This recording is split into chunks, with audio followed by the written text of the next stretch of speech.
Welcome, everybody, to the City of Farmers Branch City Council study session for Tuesday, February 3rd. Our first order of business is any comments from the public. I don't have anybody signed up to speak this afternoon on that, so we'll move. We do have one. Maybe I do. Now or at regular meeting? You want to speak now? Okay, I do have one that is signed up to speak. Stanley Sakiefo. Over here. When you come on up, Stanley, to the podium. You'll have 3 minutes, and if you would, please state your name and address, so we have for the record. Okay. And then you'll have 3 minutes after that. Okay. My name is Stanley Sakifio, and I am on 3170 Brook Hollow Drive, Farmers Branch, Texas, right up here on the street here. I'm concerned about three major things for the city. When I listened to the budget, I did not hear anything about the basis for the budget which was established. I didn't hear a single word about the basis. What is the basis for the data? How was it gathered?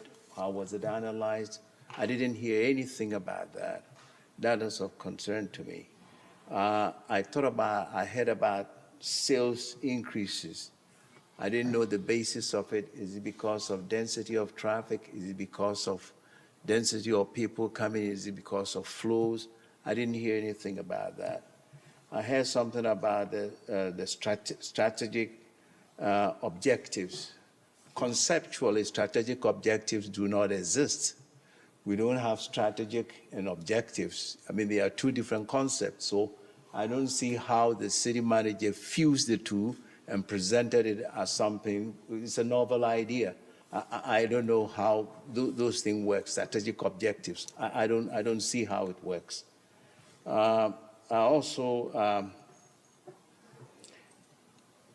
They talk about property values and how the property values were derived at. And what I heard was that is actually the valuation is done from the city or the county, and it is given to us, and by ordinance, that is how it is affected by ordinance. So those are the things I heard. Now, I have this is one part of the thing. I heard something about values, but I don't know what the values of the city are. He didn't explain what the values were and how they contribute in any way to whatever we do or don't do. I don't know them. Now, we have a concern about the creek behind us. The creek, the creek was a shallow creek. Now it is deep, gone down to the point where the sewage line is appearing. And this should be a capital expenditure for the city to assure that it doesn't get to the point where the whole sewage line is exposed, and there's fundamental problems which will then flow into the people who live in that neighborhood. If the line busts, we are done. The sewage will spill over, and that is not what I think anybody on the council wants. So that's my spiel for the day. Thank you all very much for listening to me spill out my spiel. Appreciate it. Thank you very much.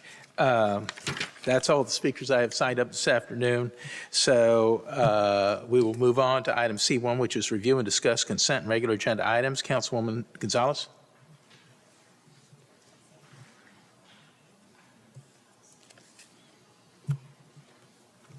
I had a question on J6 and J8.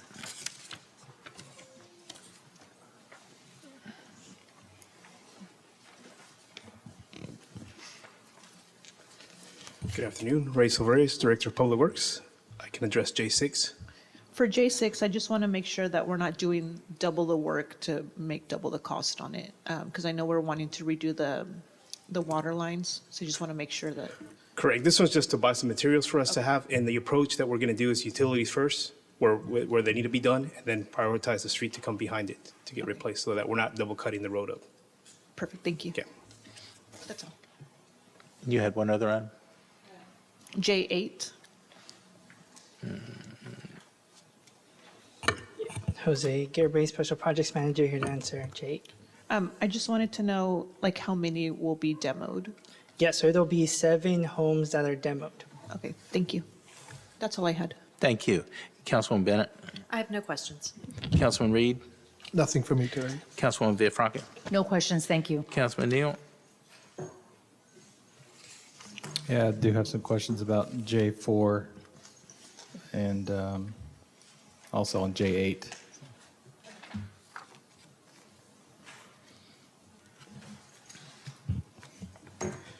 Reyes, Director of Public Works, J4. All right, thank you very much. Yeah, I had a brief conversation with city manager about this. I'm just wondering, this money that we're giving to the organic recycler, I understand that we take a lot of our green shrubs, trees and stuff like that to them for processing, and I guess we're paying them for that, 65,000 or so for this? That's correct. That's what we set aside to carry out the year. Okay, and so do we put this out to bid every year, this organic recycle company versus any other company? We do. We've reached out to a couple companies that solicit. There's not too many of those that would come and get it and that we would drop it off to and mulch it. So we did send out a couple of requests to see who would help us with that Okay. process. And what is it that the organic recycle company does with all the debris and that we take to them? They mulch it and then sell it to the market. Okay, They have their own processing facilities to do that. okay, all right.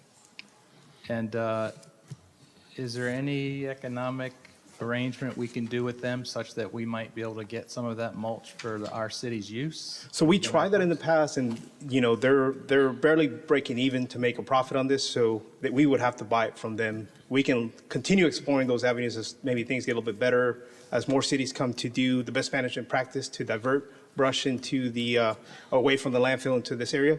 It's something we can continue exploring, but the last time we did a research on this and worked with them. They wanted us to buy it at the cost that they were. And do you know, are there any other cities around us, particularly the cities that might be using our landfill? Are any of them doing a separation of brush versus regular trash so that we could direct them to this facility instead of filling up our landfill?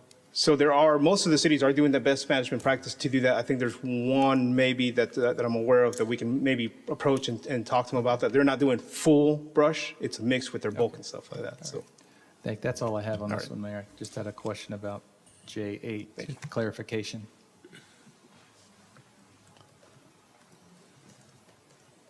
Jose Garibay, Special Projects Manager. Yeah, real quickly, just for some clarification on this one, I know that wasn't long ago that the council granted, awarded, I'm not sure what the proper amount is, of around $2.5 million to the Builders of Hope program. I just want to be clear that this $95,000 is not in addition to that $2.5 million that they've already received, right? This is, Yes, that's correct. This is a part of the 2.5 billion that okay, is so this is already, basically of the $2.5 million that was granted to them, 95,000 is coming off of that that's correct. to cover this. Okay, I just want to clarify that for any residents out there. That's all. Thank you. Thank you. Next up is item C2, receive an update on real estate trends in Farmers Branch from the MetroTex Association of Realtors. So, Council, this is something that I requested.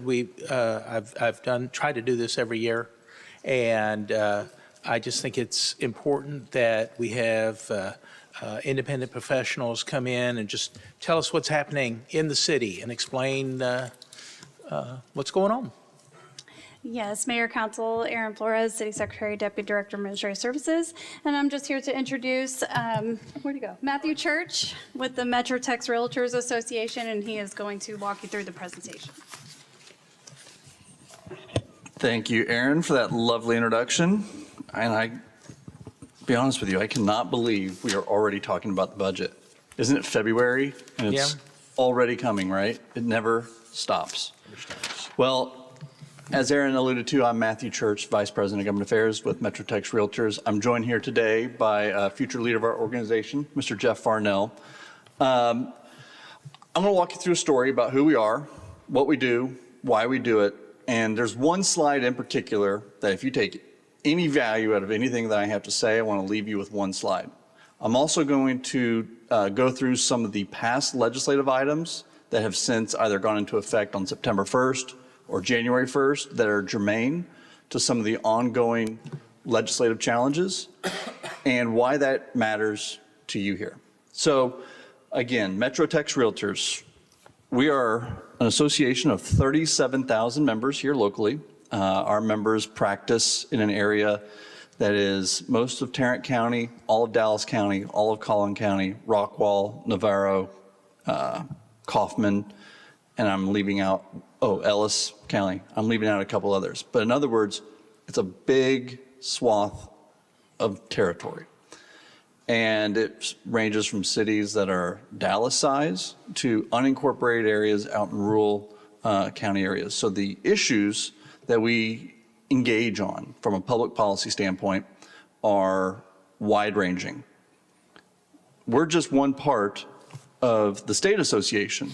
There is an association in Houston, Austin, San Antonio, areas in between that make up of 150,000 realtor members statewide. If you expand that out nationally, we're about 1.5 million members. So there's a lot of us who here, if you're not a realtor yourself, who here knows a realtor and works with them pretty consistently. Anybody? You do? Okay. He's a realtor. I know you are. That's why I was looking at you. So Well, you said anyone here who's not a realtor. that's true. You're right. I did say that. That's who we are. That's the area we cover. And we get involved in issues that range from property taxes to landlord-tenant right issues. We get involved in discussions that have to do with transportation. You name the gambit. All of this factors in to what decisions that you have to make here, but also decisions and policy discussions that happen at the state and federal level. So let me start with, again, what we advocate for. This is our statement of why we advocate. You can read it for yourself. I don't need to read it for the record. But the idea is we advocate to protect private property rights and promote home ownership. And when I get to that one slide, and I'll highlight the slide and I'll stick on it for a second, the ability to afford a home for one person, whether you're in a home and be able to maintain the property tax liability, whether you're on a fixed income, or those who are first-time home buyers, that ability is becoming more and more difficult. The average age of a first-time home buyer is in their 30s. Last year, the market participants that had the most transactions were those in their 50s and 60s. That's not folks who are starting families, who are younger, who we need live, working, and serving in our communities, and also building families, which has a direct impact on the school districts, which I recognize is not for this venue, but it's all part of the advocacy policy discussion that our organization takes into account. So approximately $4.69 billion.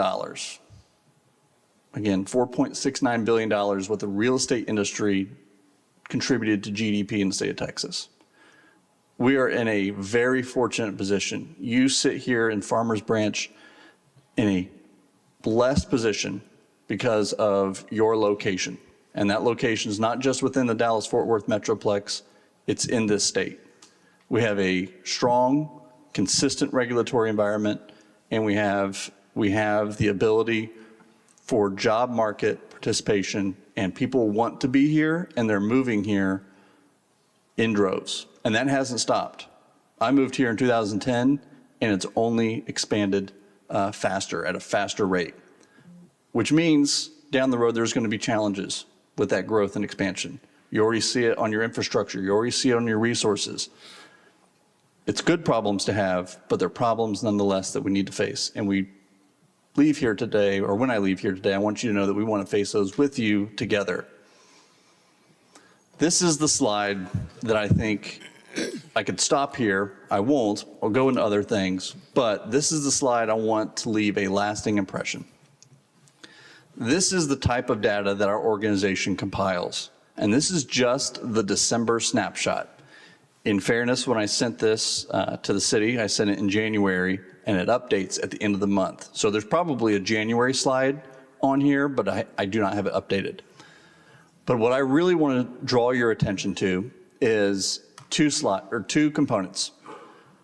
The months of inventory, 2.4, that is still a very healthy inventory supply number. But I also want to show you the active listings. Again, this is a snapshot from December. December always kind of has an uptick in activity. The real sweet spot for real estate activity is typically in the spring and summer months. That being said, the ability to participate in that transaction, those who have that ability and who are fortunate enough to participate, those numbers are dwindling. As you can see, look at the price point, the price distribution, the median price in Farmers Branch is in that $300,000 to $399,000 range. Wages don't track. Inflation makes it more of a challenge for everybody's cost of living as it goes up to afford that price point, which means fewer and fewer market participants, which is why you see active listings down, closed sales down, and why you see the median price actually coming down. It's more of a challenge. That doesn't mean people aren't moving here, though. So where are they moving to? Where are they living? Where are they residing? They're renting. They're moving farther out from the metropolitan center. Again, you're blessed by your geography, where you are in relation to the regional job opportunities, transportation modes opportunities. You're in a perfect position to benefit from the growth, not just for jobs here in Farmers Branch, but for regionally. But the more expensive it is to live here, the farther out, the more unaffordable it is, the farther out people have to go, which puts downward stress on the region and on the services that your city must provide. It's a good problem to have, but our organization is determined to work with you, cities to your left, to your right, to your south, to help fight some of these challenges as we look forward to some of the affordability issues. And again, any questions, any point in time, please don't hesitate, stop me from speaking, but I'll keep going forward into some of the key issues that we advocated for at the state legislature and why this matters to here locally. Things like the foreign buyer representation, real estate agency and representation, property taxes, HOA regulation, housing affordability. You can see the list. That is a wide range of issues. One of the big ones that a lot of folks heard from this past session was the foreign buyer bill. It generated a lot of news. The concern for us was twofold. One, the fair housing component, which could have been a serious problem if not addressed in this legislation, but also the liability that that puts on the transaction side of things, which our membership participates in. The state passed a version of this bill that didn't conflict with some of those challenges. But one of the issues I know we've worked on with you in the past, and that continues to be an ongoing challenge, are short-term rentals. This legislation prohibits individuals from these countries from renting properties for a lease of a year or greater. Doesn't say for less than a year. So what types of lease obligations or lease contracts would folks from these areas sign? Again, there's a legislation, there's a legislative intent, there's ongoing litigation on this issue, but those are some of the things that downstream, down practice, that we have to be mindful of and continue to work with you as the stakeholders in real time. Senate Bill 840, I'm sure you've heard of this one. This is the adaptive use, taking a commercial property, making it easier for the property owner to convert that into multifamily. Every city in our region faces this challenge. They have commercial property that the property owner wants to make viable, wants to convert its utility, but it's a difficult challenge from a regulatory and a zoning standpoint. This bill seeks to address that. What we don't know are the unintended consequences of how that impacts you as a city and how you plan from a zoning and land use perspective. So this bill, I want to get on your radar and the subsequent policy challenges that we will face together, and our organization is committed to working with you to address some of these challenges. Residential leasing, property management, exempts landlords and landlord managers from flood disclosures to tenants. We saw on the budget slide, the storm wastewater slide, that is a huge service that you provide to every single one of your stakeholders and communities, everybody in the community. It's an ongoing expense that only gets more expensive and more of a challenge. And we are very sympathetic to how that plays out. But flood disclosure from our perspective was also the flood maps and the insurance market that is a result of flood insurance policy is very inconsistent. And through this legislation, we seek to, at baseline, adopt some consistency. Squatters. This was a bill that also caught a lot of attention, and this is still a challenge for many cities. The landlord-tenant issues that the Realtor organization engages on are broad. This bill, Senate Bill 38, streamlined some of the understanding for the JP courts. As a result of COVID, there was a lot of inconsistencies in interpretation of statute and court rulings on what JP courts can and cannot do with regards to the eviction process. This is a challenge here in Dallas County. However, this bill addresses and makes consistent some of those requirements for property owners and tenants to provide in the JP court system. Those are just some of the issues. But much like the budget that you just heard, we are 10 months, a little more, but call it 10 months from the next legislative session. I can tell you the legislature is already working on their interim charges. They are already, even though it's campaign season, already talking about policy. I have heard, much like the rest of the public has heard, property taxes is going to be a priority this legislative session. There is some belief that property taxes should be eliminated altogether. That's a challenge in many ways. I understand from a policy perspective why, from your perspective, why that throws everything up in the air. And I also understand that you, as indicated in your slide, get to bear the brunt of those who are mad about their property taxes, yet you represent only about 27% of that problem. The legislature is going to focus on it. There's also discussion on whether there should be compression on the M&O side. There's also discussion about increasing the homestead exemption amount and also lowering the age of the senior exemption.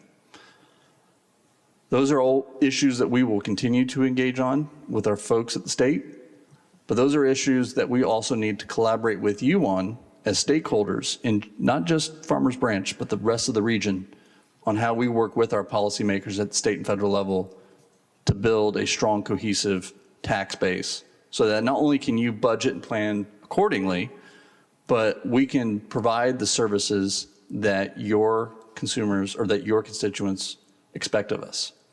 Because at the end of the day, the Realtor organization is in the advocacy business, and we advocate on behalf of our members and their clients. You're in the constituent service, you're in the customer service business as a city council. And working together with you, we be strong, united, and that is our commitment to you. So I'm happy to entertain any questions at this point in time. Matthew, thank you very much. As always, I really appreciate you coming. Could you go back to the Farmers Branch slide? Because one of the things, I guess my question, and then I'm going to let the council members ask, but we have real strong, robust residential redevelopment going on in one part of our town. Yep. In fact, I just heard somebody paid $1 million for a property that they're going to tear down, so that is essentially a lot value of $1 million. And they'll probably put $1.5 million on top of it, so you got $2.5 million. If your question is, where do these people get all this money? I No. don't know.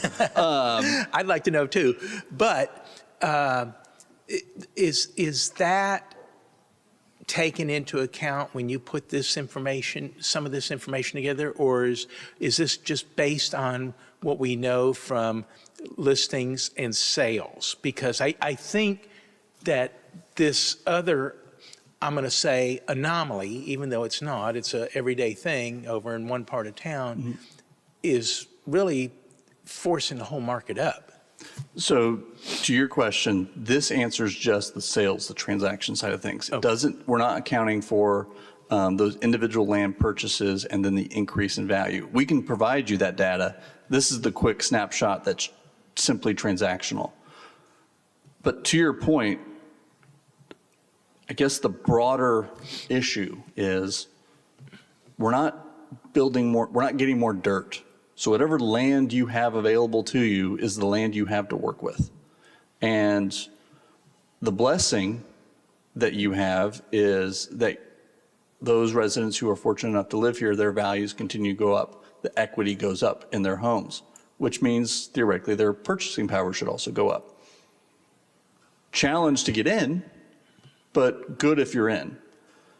The issue, though, is on that redevelopment side of the coin is comprehensive land use policy as a whole. You're not alone in this fight. Many cities, if they haven't adopted a comprehensive land use policy, are doing so as we speak. And you're basically trying to make the best with what you've got. And so any ways that you can streamline the development review process, make it more affordable for those who are trying to develop or redevelop their property, that's going to be beneficial to not just the property owner, but the city long term. Okay. All right. Well, again, thank you. Let me go to my colleagues here. Councilwoman Gonzalez? I just want to know if we can possibly get the January update, just to kind of see, once you have it, maybe just email it over to Ben And you know what? share it. Looking at it, and I will absolutely provide you that, and I'll actually provide you the snapshot of 2025 as a whole. That can take all of it into account. But yes, I'll provide both of those to you. Yeah. Wonderful Councilman Ben. presentation, thank you. Thank But you. I don't have any questions. Councilman Reed? Thanks, great info. So with inventory going down, or months of inventory going down, as well as active listings going down, where's the intersection of those trends? You know, the housing market responds to two things: a predictable regulatory environment and monetary policy. I don't have the crystal ball on the monetary policy side of things. That's a factor. Again, these are lagging indicators. So ultimately in the summer, things pick back up. That's when a lot of activity picks back up. However, what this is indicating is it's becoming more of a challenge. Where that pendulum swings back to where people start participating, it comes when their ability and their cost of capital is available. And until that point, it's going to be more difficult for individuals to purchase power. Right. So with that in mind, like you astutely mentioned, we're not making any more dirt. So the use of the land that we have available, and I'm talking for purchase, not for rental property, having multifamily type developments helps in many ways. Number one, it creates multiple properties in a smaller swatch of land.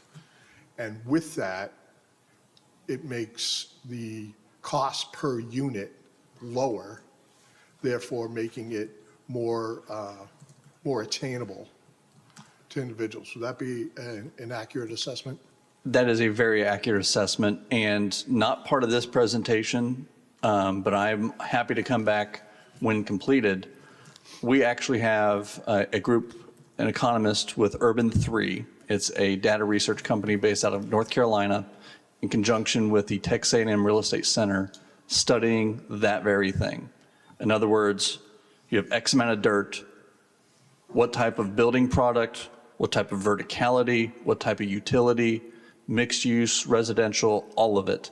They're doing a comprehensive study in Dallas County on that issue, and when that is available, I'm happy to provide that. That'd be great. And that kind of leads into my next question. You might not have this information, but the propensity for multi-use type properties, retail on the bottom or something like that with residential up top, are we seeing that growing? Yes. Short answer is yes. Long answer is more of it. Right. Excellent. Okay, those couple of things I had. Thank you so much. Absolutely. Thank you. Councilwoman? Wow, what a great presentation. Thank you so Thank you. much. Are you able to give a quick snapshot of commercial? So I can. I don't have that available, but that is what I was trying to allude to, and I didn't connect the dots well enough, was Senate Bill 840. Commercial practitioners, they have a different business model than the residential folks, but they all contribute, they all pay property taxes. And so the way commercial properties are evaluated is different than residential in the appraisal process. However, the challenge that some of our commercial folks are having is on the tenant occupancy side of things.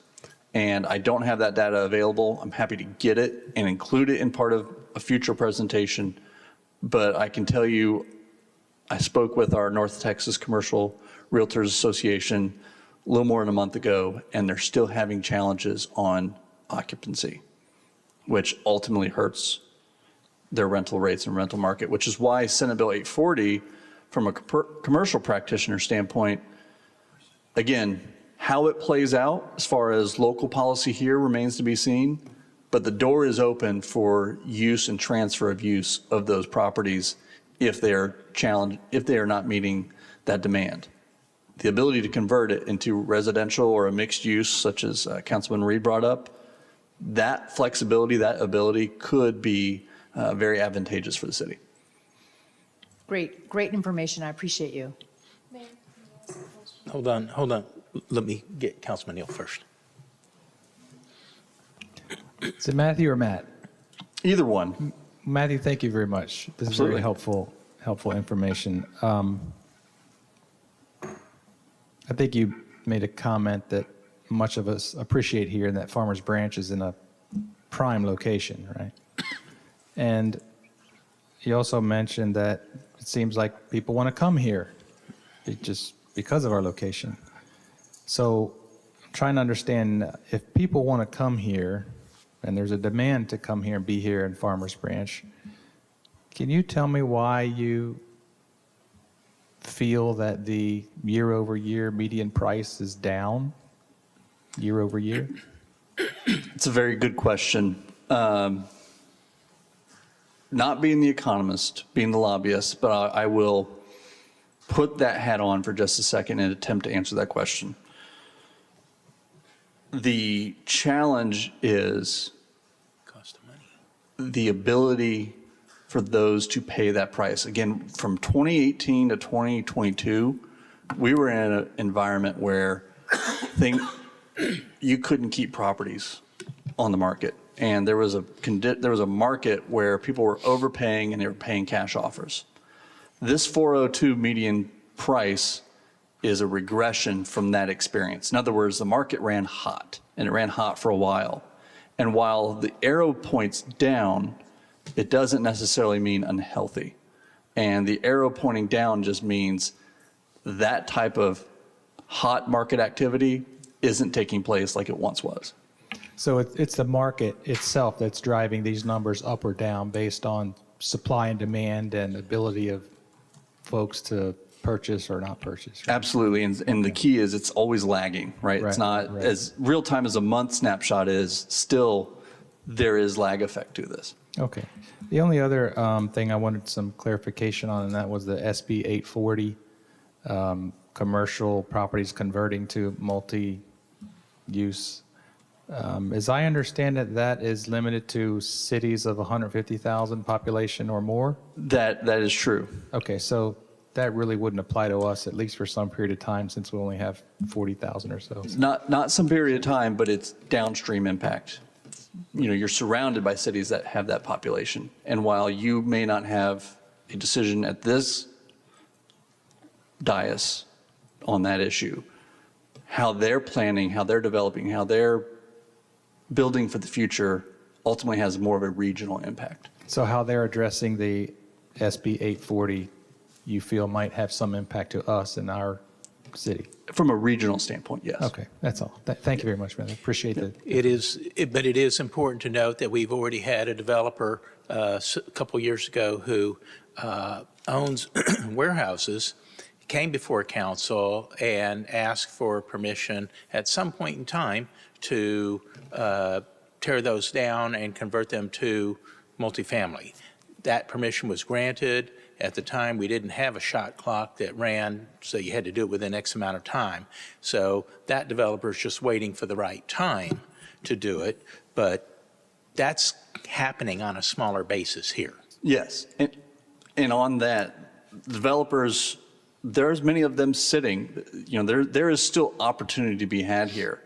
A lot of that, though, is as a result of the federal monetary policy. Yeah. They are waiting for their cost of capital to be attractive. Yeah. Did you? Go ahead, Councilman. But in the next session, is the probability that they will come back and try to lower that 150,000? I have not heard anything on that regarding SB 840. It's a good question. I haven't heard anything on that. Okay, that wasn't really my question, but that kind of spurred the direction they seem to be taking towards us, honestly. But back to the multifamily component. So we do have that. We are, you know, functioning through the SB 40 and whatnot. But what does that, even if they're having issues with residency in and of themselves, how is that going to affect single-family housing? Is that going to improve it? Is it going to decrease it? I mean, Are you speaking to the foreign buyer legislation? nope, I'm Oh. actually not speaking to the foreign buyer.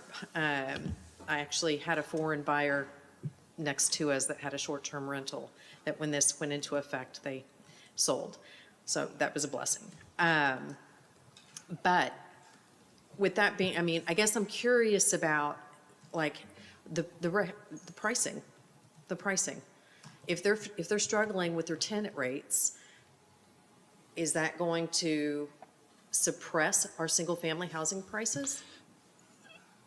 It should be of concern, price point. The long, short example is, so long as pricing, housing prices, cost of living increases at a rate that is greater than wage and inflation, which it is, that challenge is going to be more and more difficult. The part of our research on the land use side actually started with a question that had nothing to do with land use, but the question was, what percentage of property tax liability goes into a renter's monthly rent?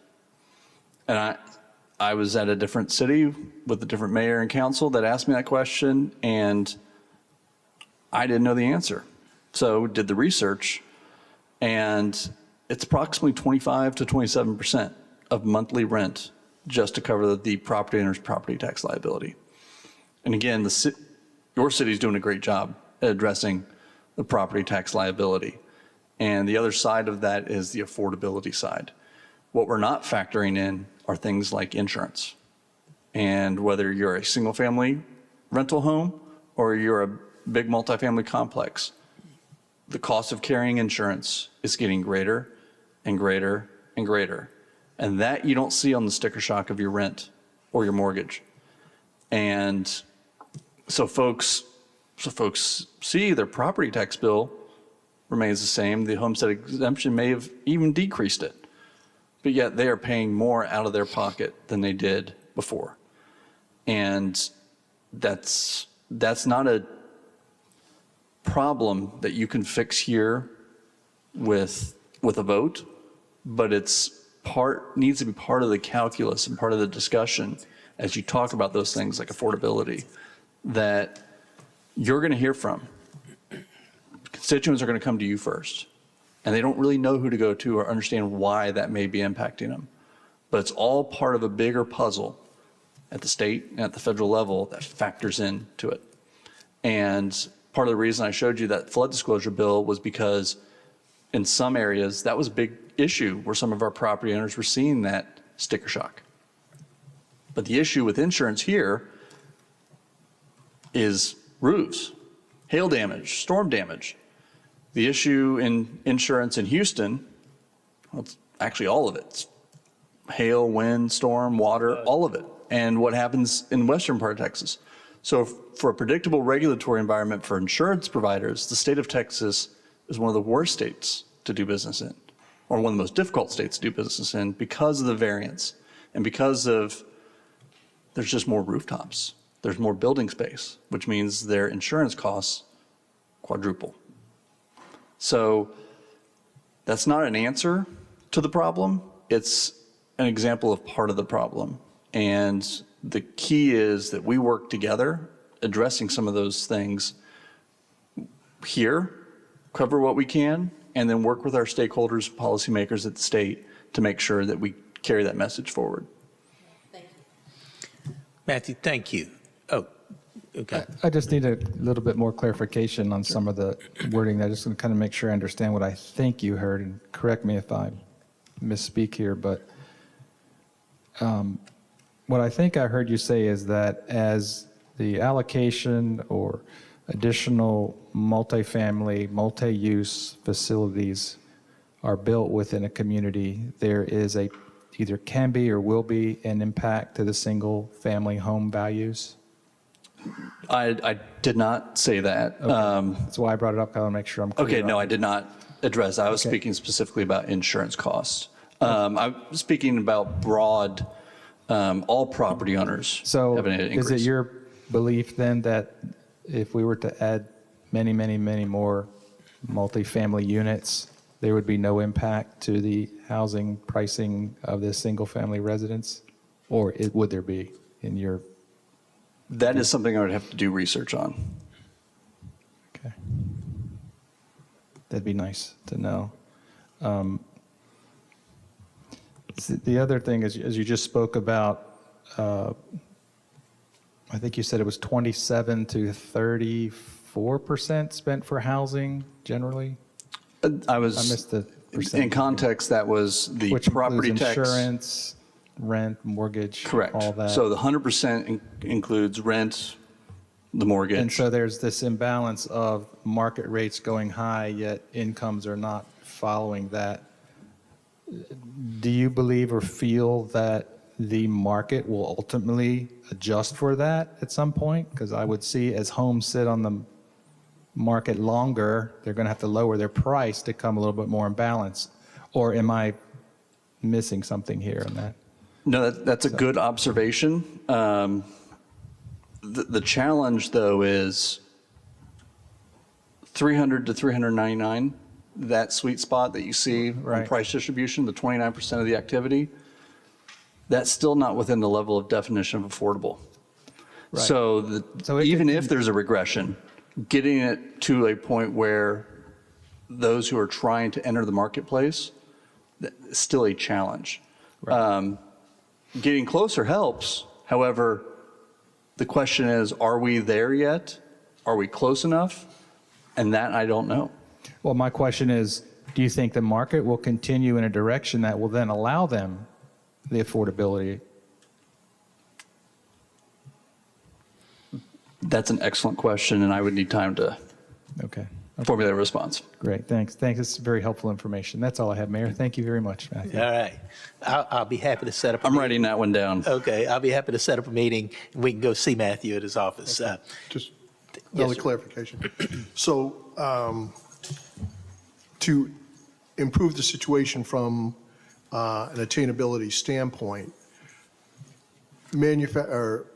providing properties that are in the lower price point would obviously increase that.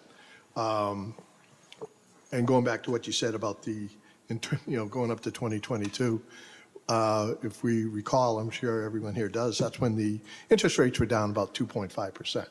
So that increased demand dramatically, which that's what shot the prices up. People were paying $50,000, $100,000 over list price.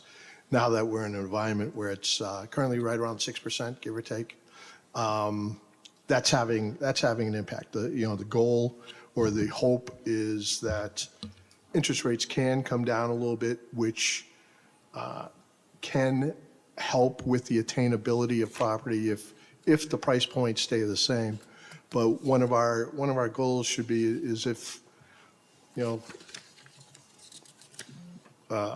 fewer $2.5 million homes and more $500,000 homes to increase the attainability here in the city.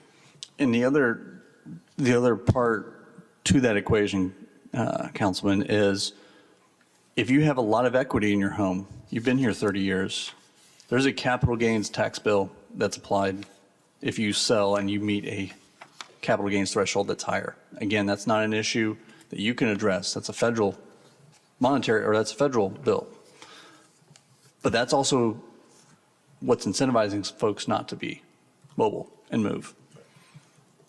Or going back to, if you bought in 2022, you paid $100,000 over what the appraisal value for the home is. With the way prices have come down now, you're either at cost or underwater.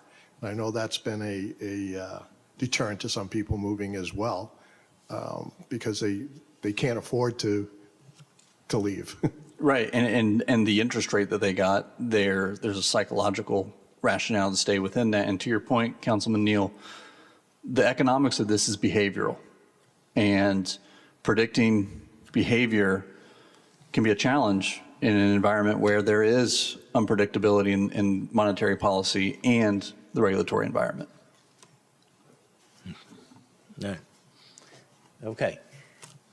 Thank you. Great, Thank you. Great information. I look forward to having you come back. And I'll stay in touch with you on this so we can keep delivering and educating our council.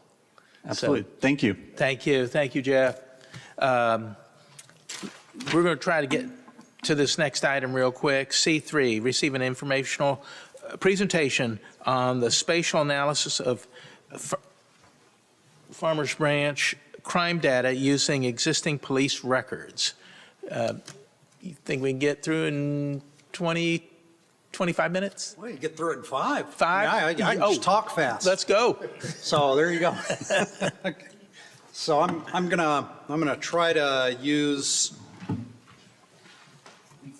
mouse here. Is it? Thank you. She's See if going we to help. can see if we can watch it here. Excuse me. Oh, you got it. They had to give me cred for computer science at some point. So yeah, let's see if I can get it going here. I have a little, okay. See if we can bring this up. Look at that. Worked like a champ. Kind of think it did anyway. So I'm Alan Gwynn. I'm one of those, those who can do, they do, and those who can't, they teach. Well, I'm in that latter category. I go by Alan, and I gave a presentation to the Dallas City Council, or subcommittee of the Dallas City Council, and then Farmers Branch reached out and said, hey, can you do that with our data? And I said, well, I can give it a shot. So we'll see how well this works out. So my background is, again, computer science and data analytics. And I do a lot with artificial intelligence, whatever that is, and machine learning, those sorts of things. So I have focused a lot on large governmental data sets and sort of going through it to try to learn what can be learned about it. And of course, you come across crime data, those kinds of things. Now, when you get into crime data by definition is incomplete. So for instance, if somebody went to my car and they open the door and they get my my $5 water bottle, okay, out of there, and they run off with it, I might say, forget it, right? I wouldn't report it. And so various different degrees of reporting and non-reporting happen with respect to those kinds of things.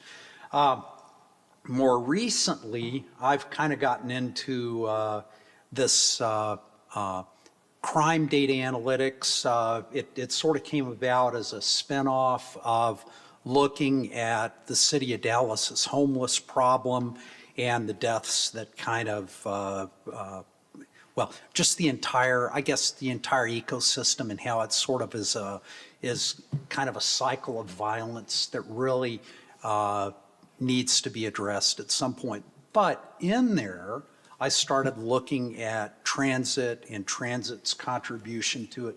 There's quite a bit of work and scholarly research into transit and crime over the years. And of course, there's some natural experiments. In other words, things that happen that it would be difficult to arrange, where you can sort of observe what the outcomes are. One of them was in Philadelphia, SEPTA went on strike a couple of times. So, of course, when that happens, everybody starts looking at, wow, what's the impact on everything from economics to crime and all of that. They discovered in that one study that crime within 100 meters of the SEPTA stations declined by 38%. Right, and there are other research pieces that kind of tend to reinforce that. So I have that out here on this page, right? So what I did with the city of Dallas, for instance, was let me back up and just mention something. So certain categories of crimes, assaults and robberies tend to be the ones that are negatively impacted when transit stations close, those sorts of things. So I got interested in it. Dallas has pretty good geospatial data, right? So I didn't do that, did I? Okay, all right, just wanted to be sure. So they have good address data. You have good address data. Chief McCoy maintains good incident data. So all I have done is geocode data. So I take addresses where you have incident data, turn it into latitude and longitude, because when you do that, then all of a sudden you can populate it on a map and you can include all sorts of other things. So I'm gonna cut to the chase in Dallas. So the question is transit, is it correlated with assaults and robberies? So this is Dallas. Now, what I did was I took Dallas and I went, this is over a 5-year period, so there's no trend data in these. It's just everything that happened in 5 years, get a latitude, longitude, put it on a map. And so what I did, the red here is actually roll-up homeless encampments, because that sort of was what the genesis of all of this was. The black here are DART rail stations. The blue are DART transit line, bus lines, those kinds of things. So I put felony 1 assaults. There were 697 of them. felony 2 at 7,813, and then a handful of felony 3s that were down there. The red, again, are the homeless encampments that we tend to have around the city of Dallas. And you can sort of see as you zoom in and out, if you've been up and down Central Expressway. So this is Loop 12 area, Park Lane, those kinds of things. So if you look at it, yeah, I mean, maybe there's another theory behind it, but yeah, there's sort of close correlation between assaults and, you know, obviously homeless encampments have a high degree of variability as far as behavioral issues. But you know, you can move this in. As I say, Aaron has the URL for this, and you're welcome to look at it and explore it on your own. Now, there's Dallas. Hey, I need the mouse. Whoops. There we go. Now I got it back. It had a mind of its own there. It was kind of tracking down to the bottom. So put it in here on Farmers Ranch. Now,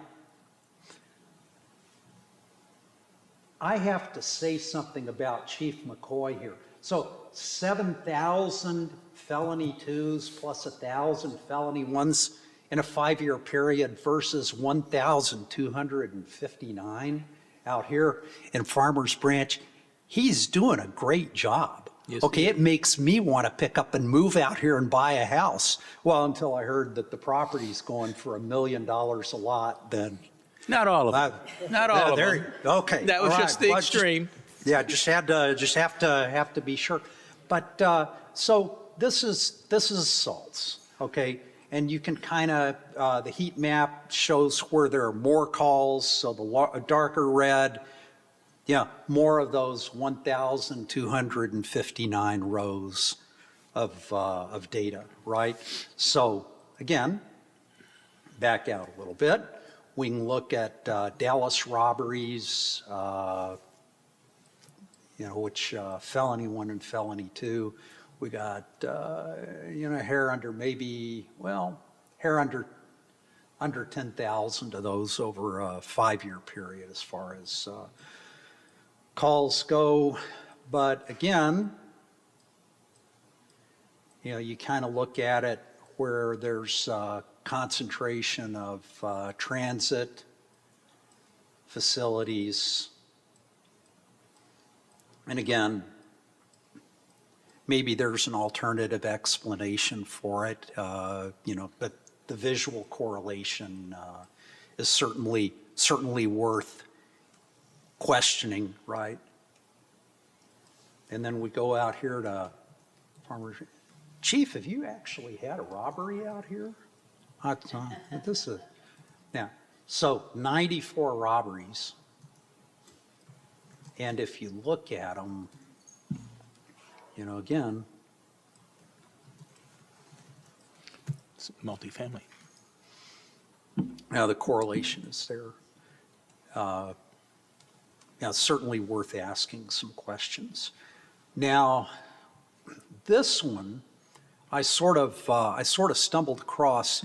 So there's some research out that puts the figure around 70% of homeless individuals tend to suffer from some sort of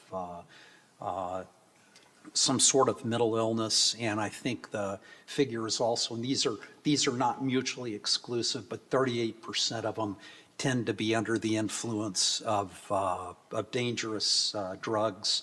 So I thought, well, let's plot those and see what that looks like in Dallas. So you kind of look at it, a lot of it out around Love Field. And this, I want to note that this is just manufacturing and delivering here. I didn't put possession on there.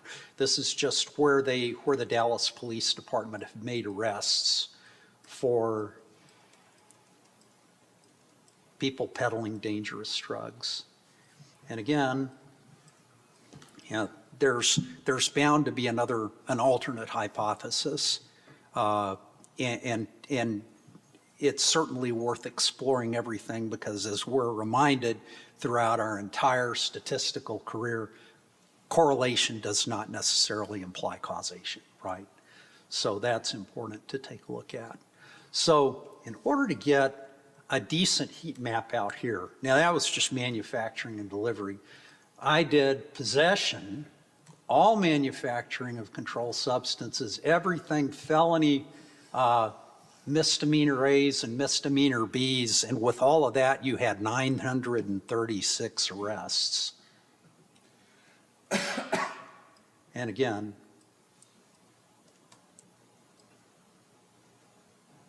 sort of laying it out on a heat map, right? So that's what your data looks like. There are other categories down here. So theft, you know, if you look at theft, you can sort of see where it is. Say you move in. Some of these actually may be single reports that are out in here. There would be double right there. Again, the red is a higher concentration that you would see.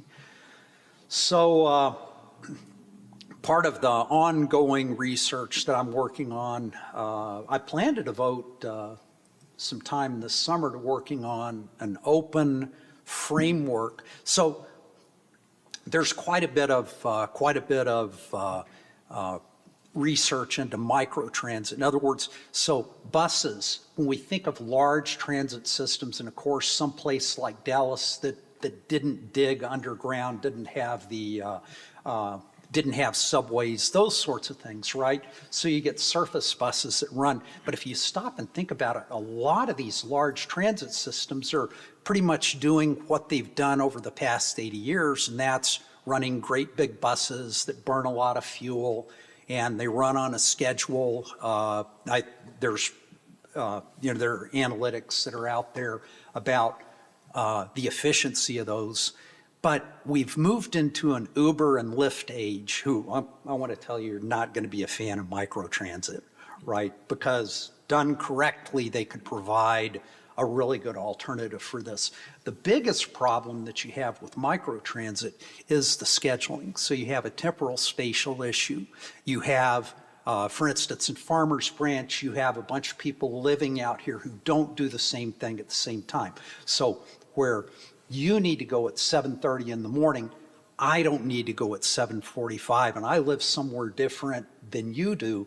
But when I call for transit, if it's not effectively managed, obviously there's quite a bit of variability in when you get picked up, ideally dropped off at a train station, because the advantage to a train station is it gets around the traffic, right? Gets through the traffic jams.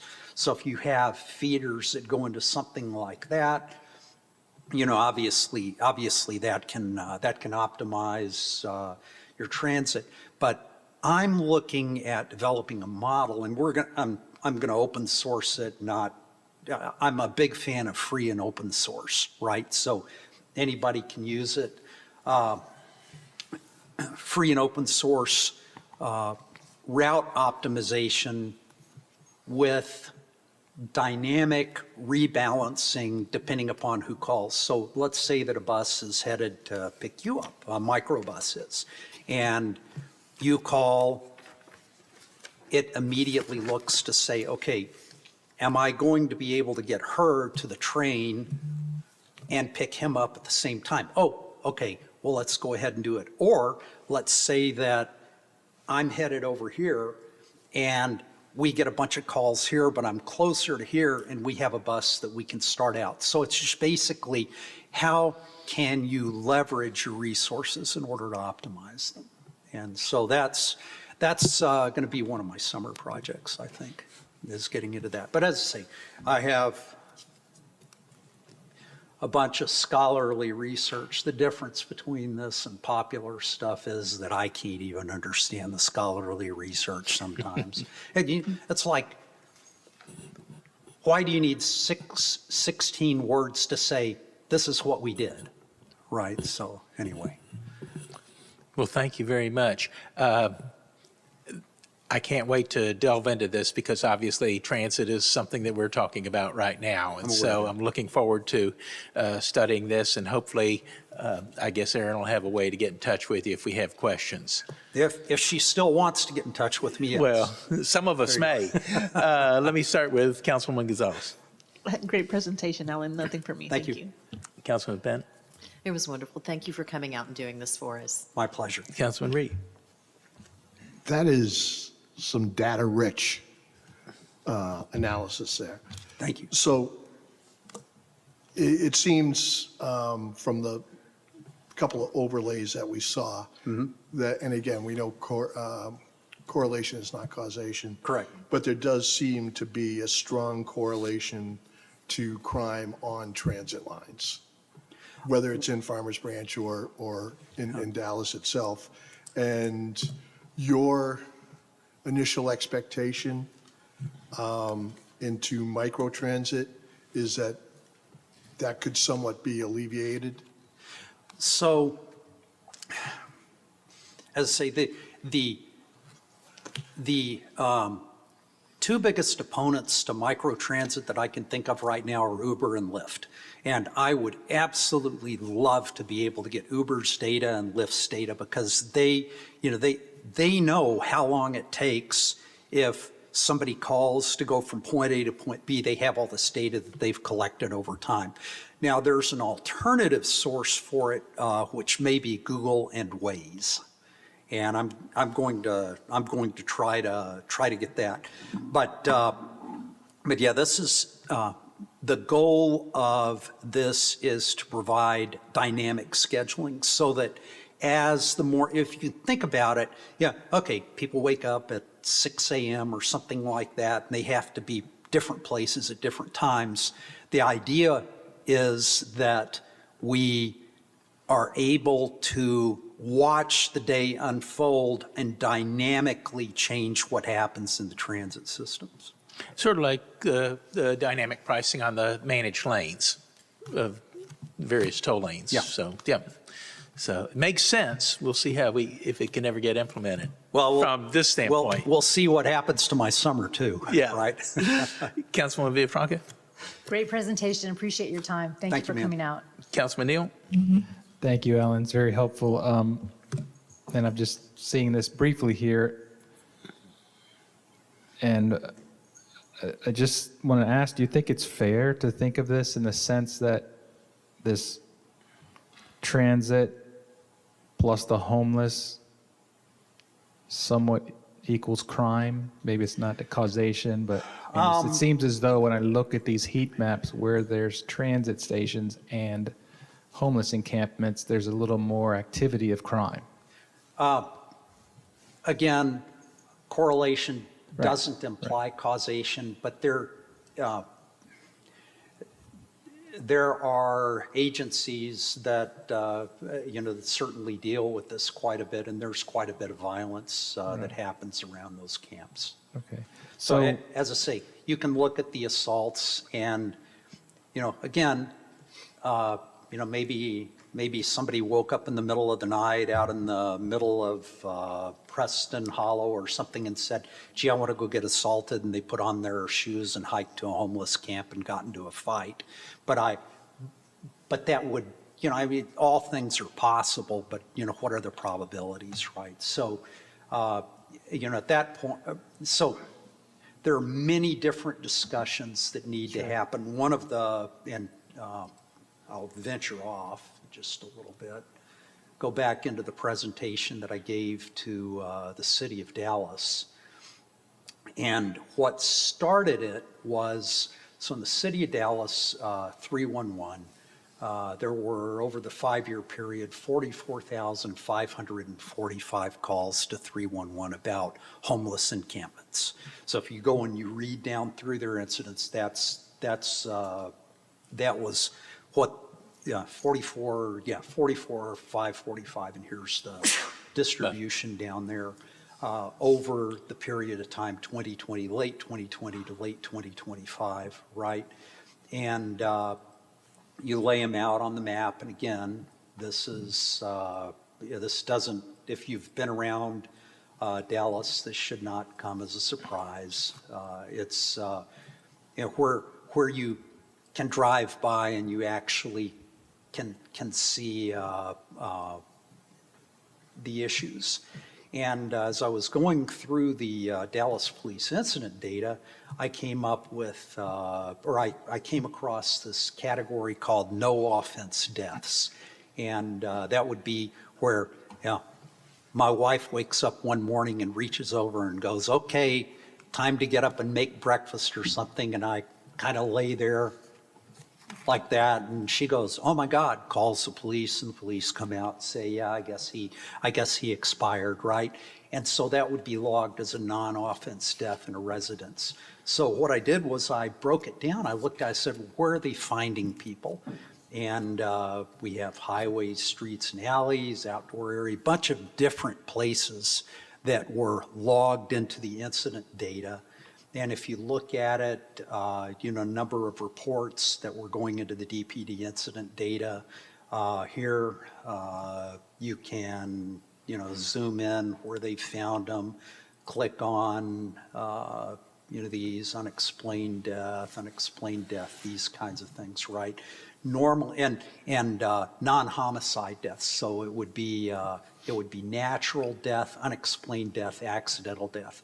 And so I basically got all of those that met that criteria with the footnote that it's only as accurate as how it's described by the officer taking the report. So like I found one of them that was logged at an outdoor area that said nursing home. So maybe somebody clicked the wrong checkbox, right, or something like that. So there's a little bit of a human component, but other than that, I didn't filter them. And so what I did was I put these out on a map, with the heat map being the homeless encampments, and then these being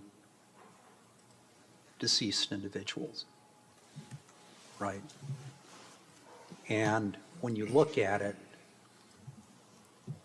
again,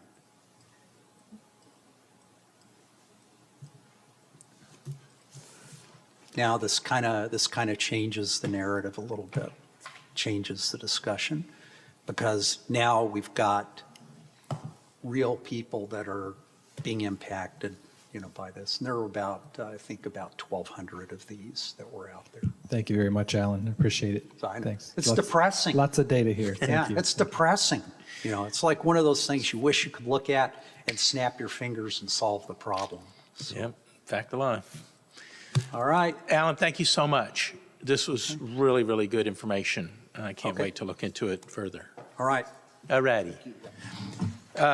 I'm going to go ahead and read us into executive session at this time. Item D1, City Council will convene in closed executive session pursuant to Section 551.071 of the Texas Government Code, consultation with the attorney to seek legal advice regarding matters related to Dallas Area Rapid Transit, including but not limited to correspondence, programs, funding, agreements, and any associated legal rights, obligations, or potential actions. In item D2, the City Council will convene in closed executive session pursuant to Texas Government Code, Section 551.072, deliberation regarding real property, and Section 551.071, consultation with the attorney to discuss and consult with the city attorney regarding a contract for the sale of real property located at 13309 Josie Lane. Mayor, I'd like to pull D2 from executive session and have it in the open, as we've had for many conversations on this topic. I'm going to ask attorney, I don't feel comfortable doing that at this point. I think mechanically or procedurally, it's a good motion. I think you can do it voluntarily, or if you disagree, call for a vote. But I will say that some of it that deals with legal advice needs to be done in closed session. So why don't we do, I'm going to suggest this, that we go ahead and do the executive session, but then reconvene back and open, and then have if the mayor approves, do the balance in open session. That's what I was going to suggest, is if you want to have a discussion of it in open session, then we can add that to the agenda as L3 and discuss whatever's available that doesn't violate executive session. All right. So we'll note that. And we will recess to the city manager's conference room, if you could do that rather quickly so we can get some of this work done. We'll be back out here at 6 o'clock. Thank you.